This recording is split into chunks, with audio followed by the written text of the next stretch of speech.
Hi everyone, thanks for joining me today for another Finding Inspiration Friday. Today's inspiration comes from a Netflix show I've been watching this summer called Dream Home Makeover.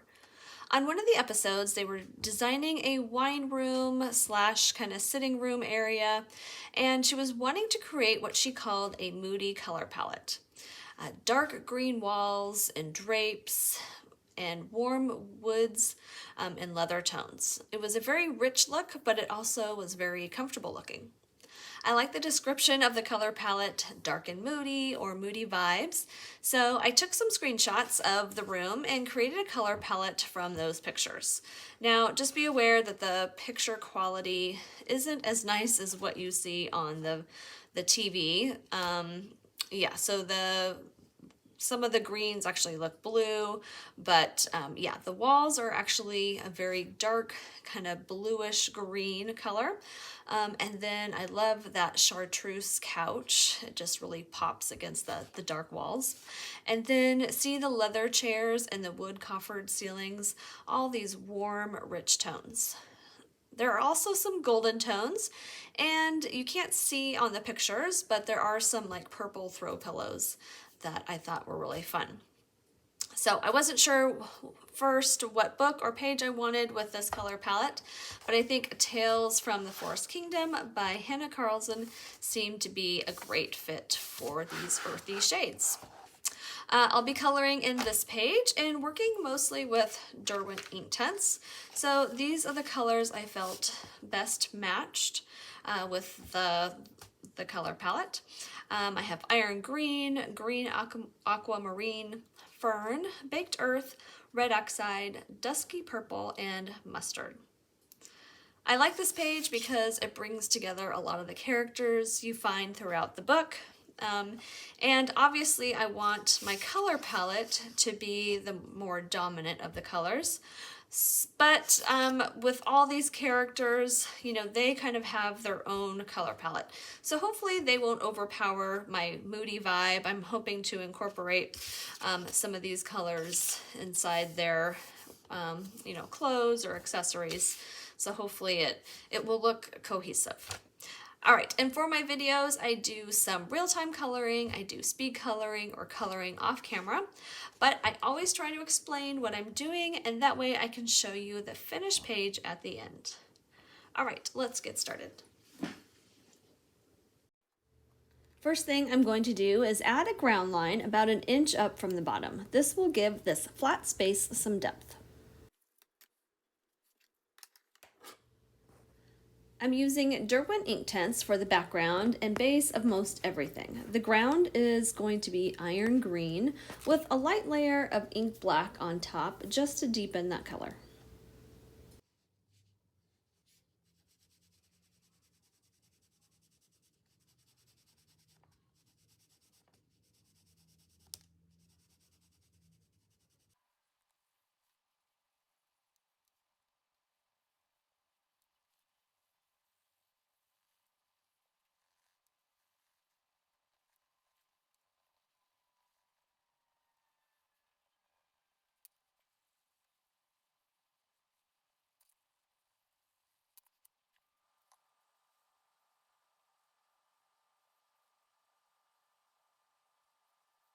The sky is going to be a mix of iron green with a light layer of green aquamarine.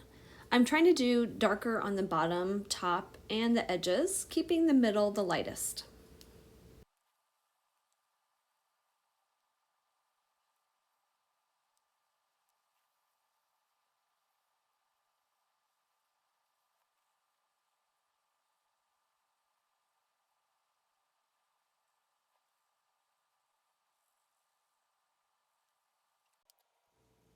Now for the aquamarine.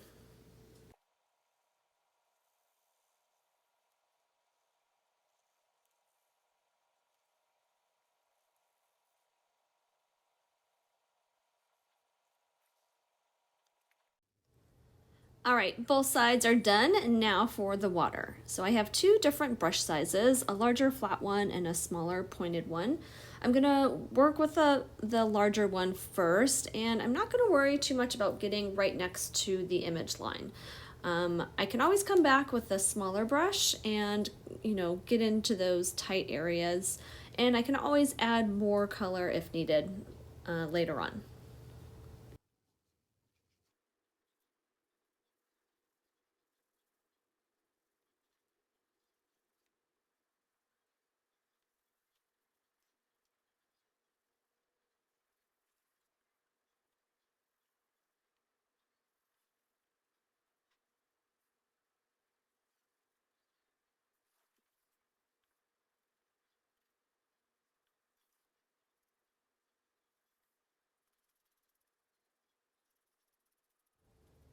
In these lighter areas, I do try to add more water to the brush to help move it along faster. With this paper, it soaks it up really fast and it's hard to move it around with that very little pigment.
I want to create some tall, grassy-like features in the background, but maintain a monochromatic backdrop. I'll be using iron green again, and I just color on this plastic sheet and use it as a paint palette. Then using my smaller water brush on some tall and wavy lines. I want some to be dark and some to be light, and that way it will give the illusion of a little bit more depth.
Her dress and the ribbon on the other page are going to be my pop of chartreuse green, like the couch in the picture.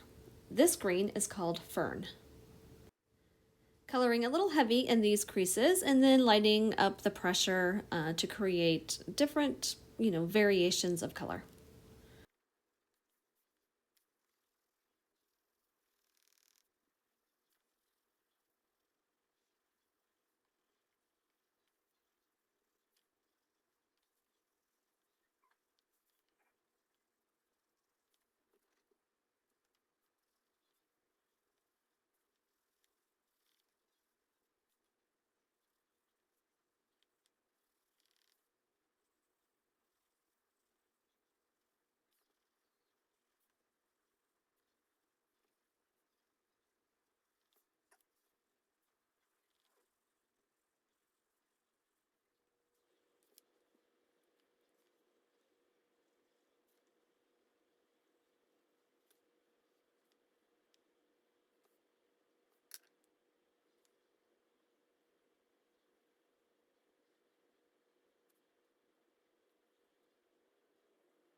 For the mushrooms, I'm using mustard, baked earth, and red oxide.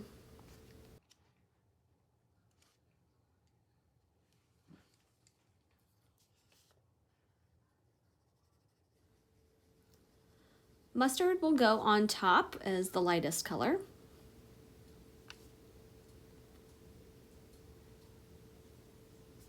And baked earth is my mid-range.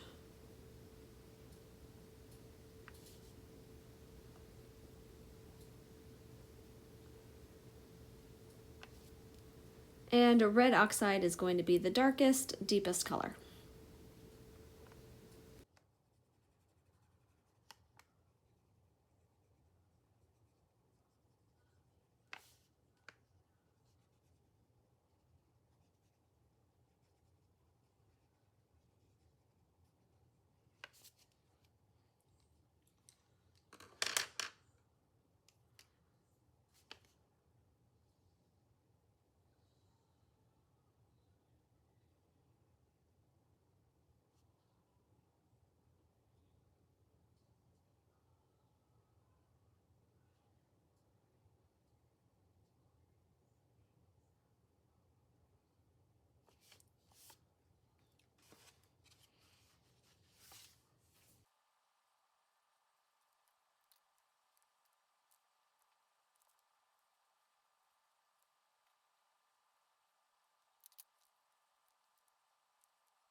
The chair will also be those three colors.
All right, and I'm going to use mustard as my golden colors. Now, I did erase some parts, so there were some lines that got in there from the Derwent Inktense pencil of the green, and the water hadn't activated it yet, so it was good to erase.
For her hair, I'm using indigo blue. It's one of my favorite colors for black hair. It gives such a pretty blue highlight.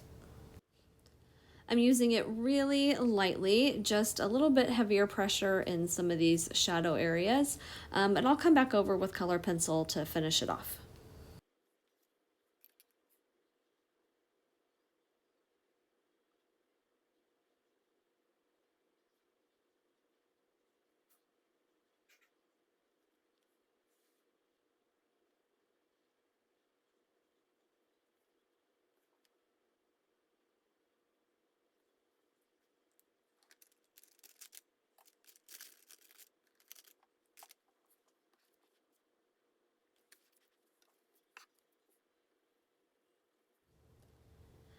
For my little woof, I'm going to use Indian ink as the base. It's a warmer, darker gray.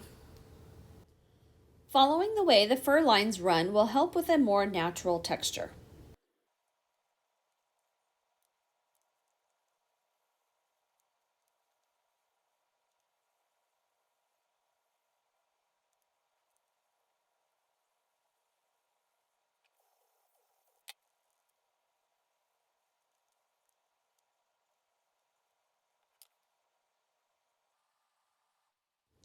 Using the water brush and being careful to leave areas alone where I want them to be white.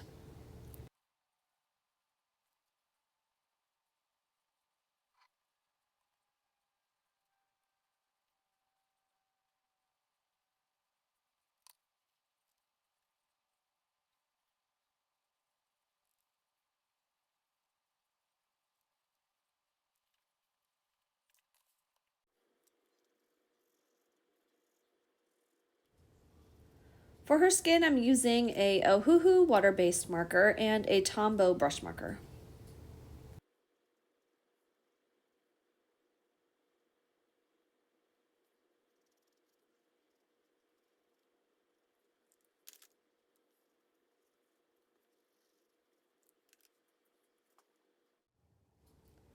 For the rest of these characters, I'll be using the water-based markers as my base layer. And I'm finding the lightest shade of the fur or feathers first.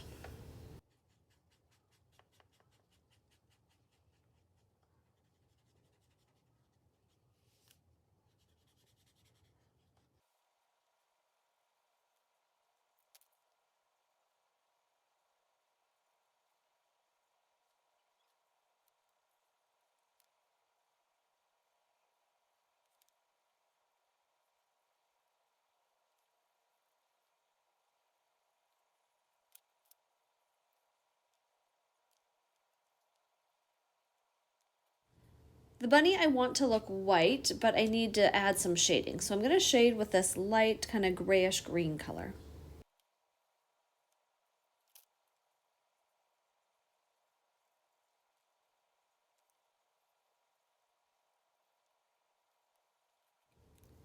Hoping to kind of take out some of those streaky looks, I'm gonna scribble that marker on that plastic sheet and then use the water brush to kind of fill in.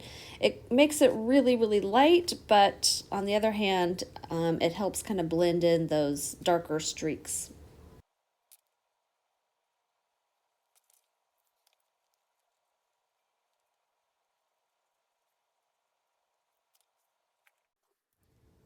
Now for the top layers of the fur and feathers. I'm taking a darker color and using more of a brush stroke, and I usually stick to the artist fur lines.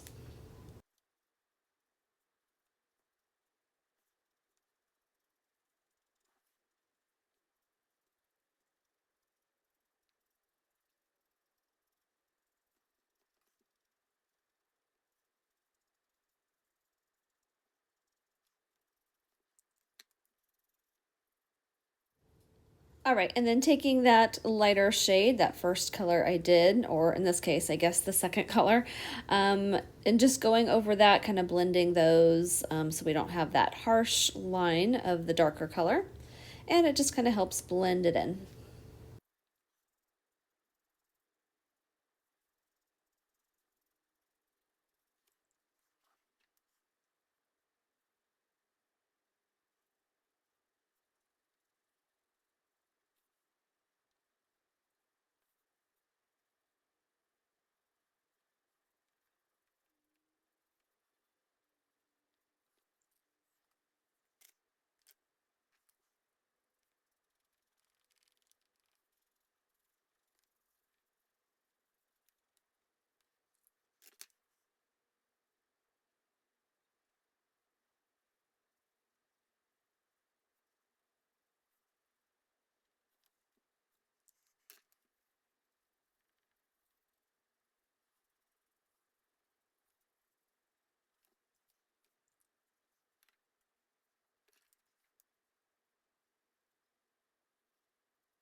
All right, this is a pink Prismacolor pencil, and I'm adding some color to her cheeks and some pink to inside the ears and some of the tail and feet.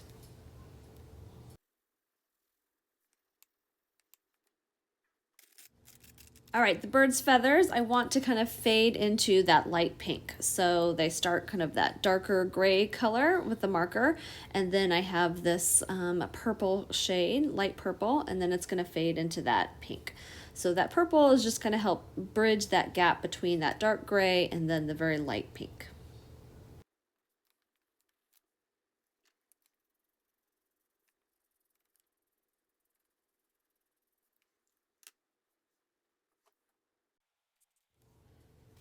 All right, these are the colors I'll be using to shade for the green. So just using that darker shade first to get into the little creases and the shadows. And then I use the medium to build that layer up, and then the light to kind of blend it all in. All right, for the gold accents, I am using a golden yellow, almost like a mustard color. And then there's more of a greenish gold too. That will be my shadow.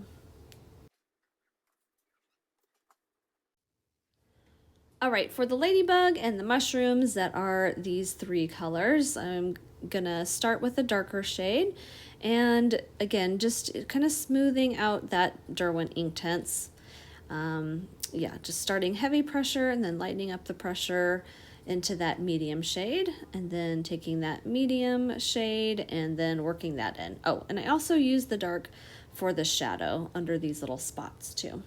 All right, so here's that medium shade, and I just rub it into the dark and then work it up into the lighter.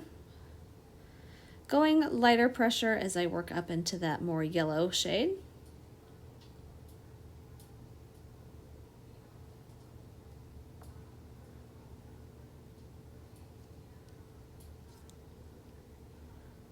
All right, and then the yellow, working that into that medium shade and just kind of blending all those together, making it nice and smooth.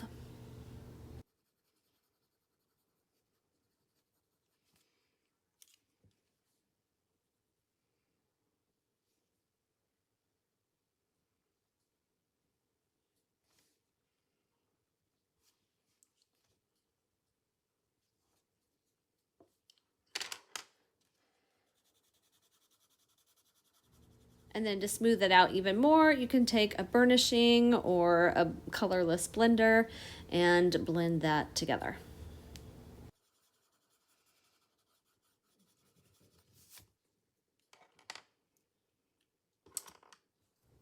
Here are those colors that I used for the ladybug, and I'm also using them for the mushrooms.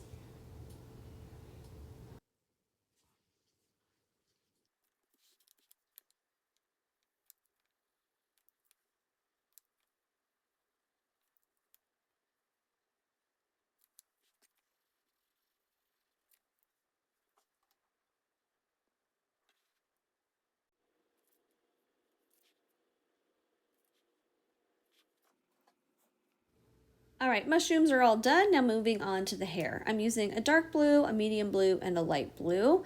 Just following kind of what the Inktense color is already showing me of those darks and lights because I like the way it looks. And this just helps enhance and deepen those highlights and shadows.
All right, I'm going to use the white Posca just to help highlight some of the gems inside the eyes, any highlights on metal parts, or even some of the fur I'm going to highlight.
All right, I like to think of these little things as fireflies. I don't have fireflies in my area, but I remember seeing them when I was little when we used to visit family in Virginia and Massachusetts.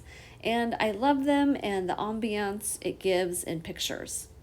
Using a very bright Inktense, this is sherbet yellow, and then I'm going to go back in with a bright yellow acrylic paint pen to highlight the center of those circles. I'm also going to add some yellow dots in the tall grass for some in the distance.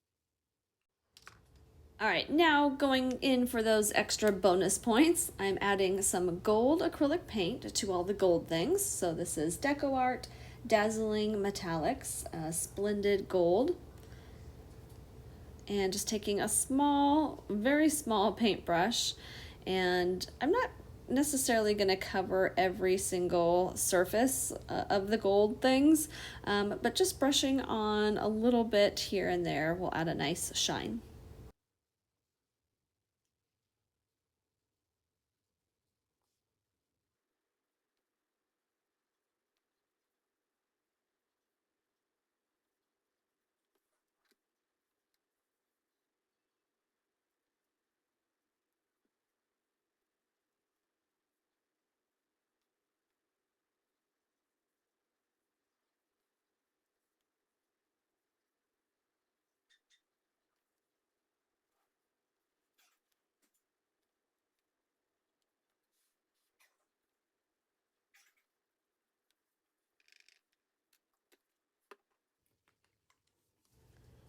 All right, and in this book, I've decided that every page I want to have a little bit of this diamond glaze.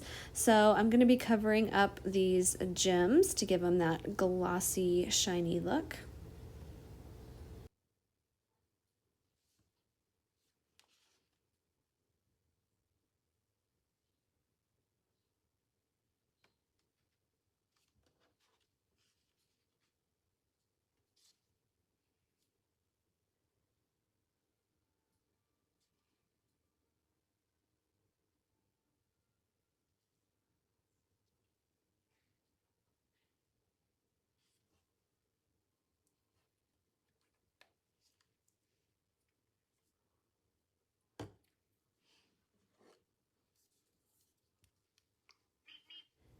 And for some of these other gems that I think look more like pearls, I'm going to be using, this is by Folk Art, Extreme Glitter. Hologram is the color, and this way it will also give these little parts some shine too.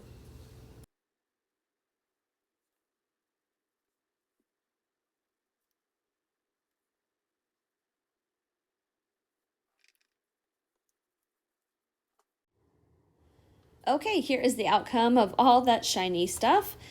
It might be kind of hard to see the glittery parts in those pearls, and I guess you can kind of see the gold a little bit. It's definitely better in person, but the diamond glaze really shines in the light.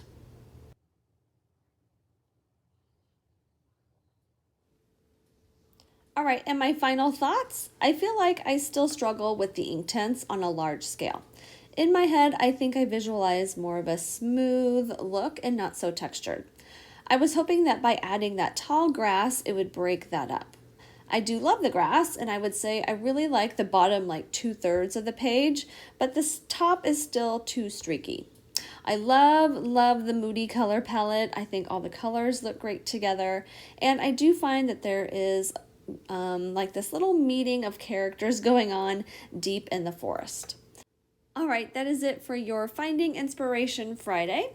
I hope you enjoy, and don't forget that you can find inspiration everywhere you look. Thanks, everyone. Please remember to like, subscribe, and leave a comment if you like. Bye.